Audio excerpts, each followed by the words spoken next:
Kayo din, kamag-anak nyo rin ba si Alan? Alan Kay po.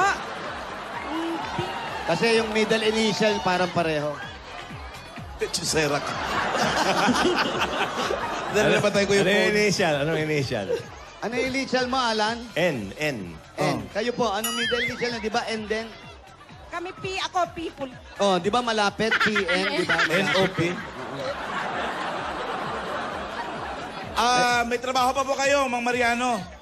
Ay, sa ngayon, wala na dahil matanda na eh. Hindi na pwede magtrabaho. Hindi na po. Ilang taon na kayo? 90. 90 na kayo? 90 po. 90. Tibay. Kaya nga N eh, 90. Oo, kaya pala N. Ano pong trabaho niyo po dati? Ay, dati. May yung heavy equipment operator ako sa ibang bansa. Pero dito, ay, karpintero. Huwag po kayong tungo ng tungo, parang nanalamin ako. Inaalalayan ko si Kuya kasi, Kuya, may sakit ba kayo? Oo, meron. Ano po? Diabetes. Diabetes. Kaya nga pare. Pero hindi naman kayo. Stroke, wala. Ay, sa awa ng Diyos. Oh, kasi parang mahina kayo maglakad. Pwede pa pumasok Pasok na lang pa. tayo sa loob po. Sige, pasok sige. po tayo. Baka bawal mainitan. Opo. Nga, kaya pinapayong ako nga. Kasi bawal mainitan. Pag diabetes po, matutuyo yung Aba, ano. nakapapas yun. May nakasunod. Hindi, nakatsinelas. Malaki lang. Bondi. Yan. Buti nga sa'yo ang bondi mo. Hangin. Paano? Ayan, upo po kayo, tatay. Ay, hello po! Gandang hapon po. Nanay, upo ka dito, nanay. Tabihan niyo po si tatay.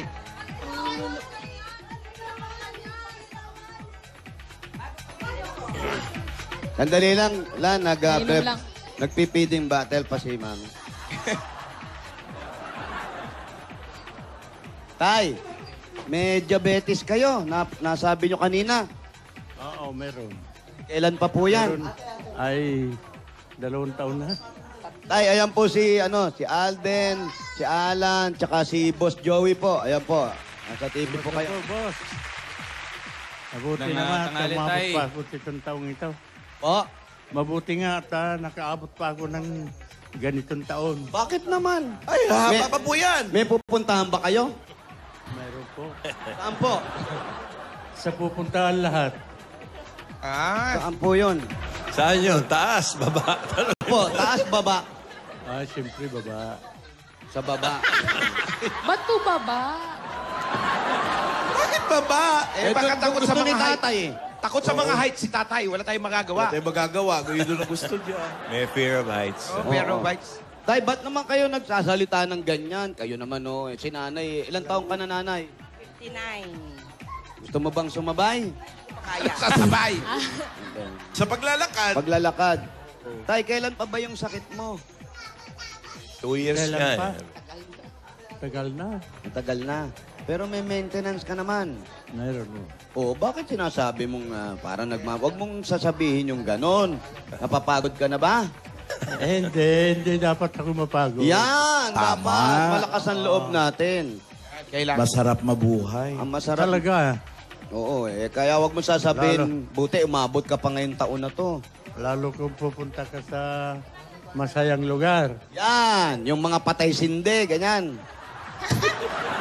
Tawalan si tatay.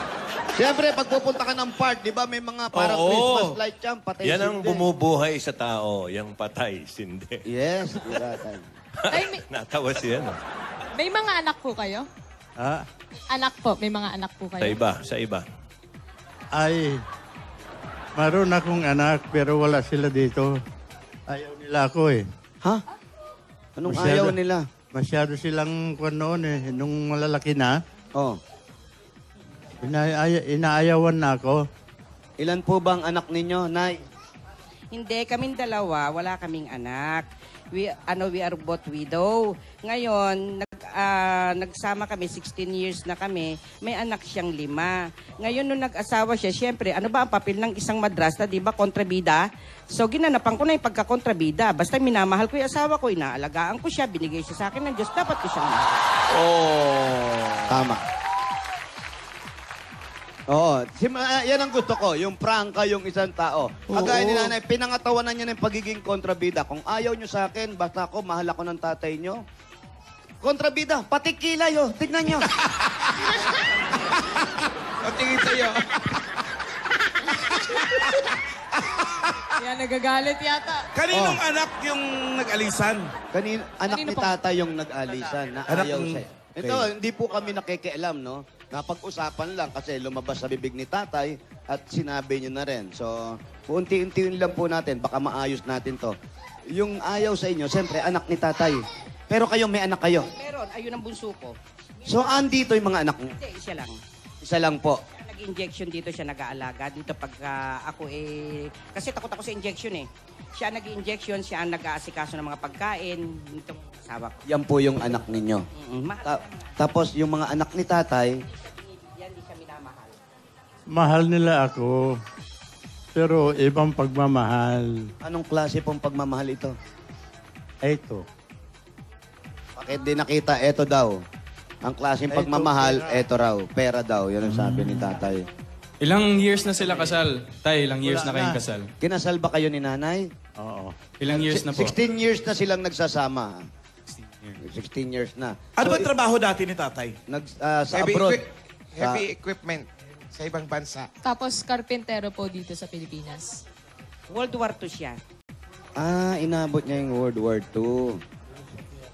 Oh, teenager yan. Yusapi ako. Pero kayo, tatay, May pension yan. nung nagretiro kayo at natapos na po yun, nung magkasama kayo ni nanay, doon na medyo nagkalabuan. Nagkalabuan ba kayo ng mga anak ninyo? Tama. Ganyan. Ganyan ang gusto ng mga anak ko. Ayaw siya. Di boto. Hindi naman sila may fan. Ako naman. Saka unang-una, wala na po si nanay, di ba? Oo, wala na. Baka ang gusto nila, hukayin yung nanay nila, tapos katabi nyo pa rin. Oo, yan ang gusto nila. Hindi, dapat kasi sa mga anak, intindihin natin na kahit matanda na, naghahanap din tayo ng makakasama natin sa buhay pagdating ng Kalinga. oras. Kagaya ngayon, may kasakit kayo.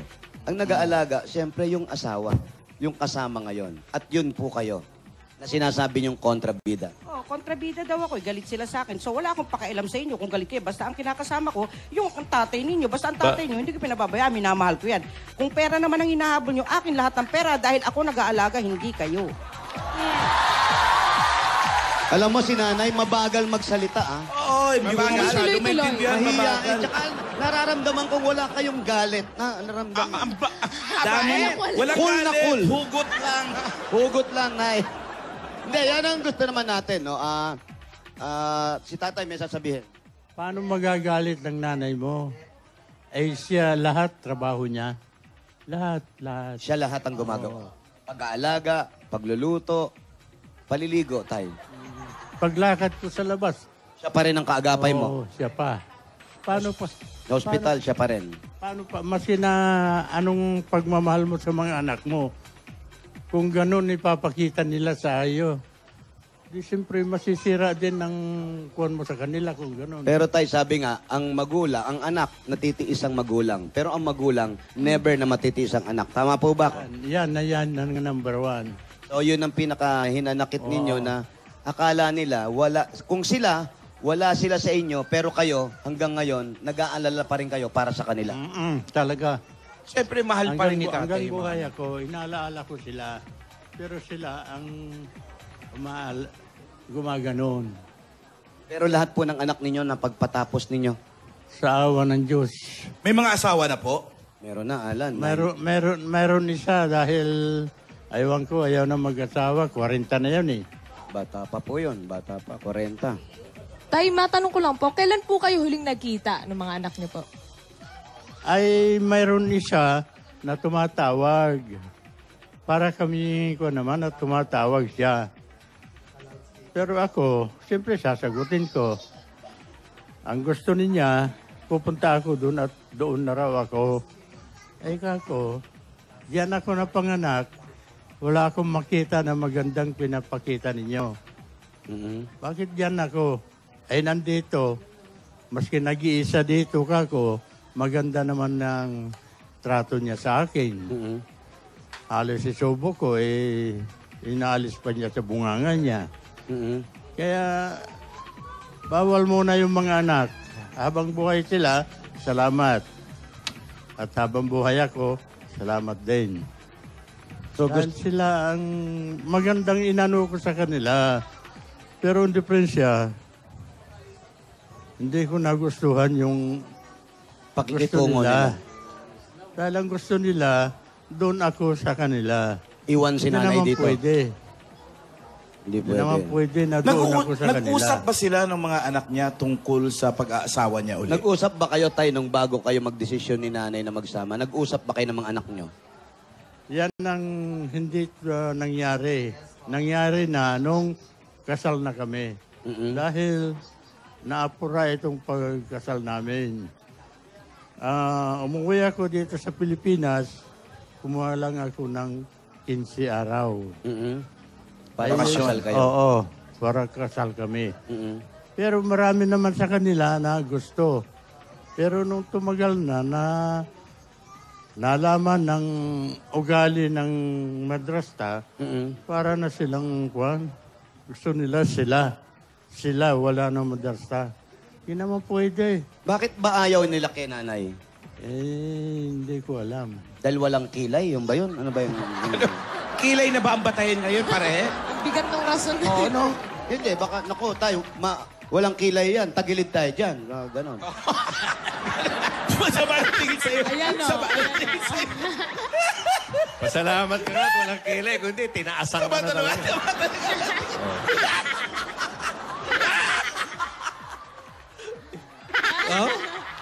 Oh. Malambing eh. Frank ang tao, pero malambing. Oo. Yan ang nakikita ko sa inyo. Ay. Yun. Ha? Prangka kayo, pero malambing kayo. Oo. Malamig ako. Pag nagagalit lang, tumakbo ka na. Yan. Ay.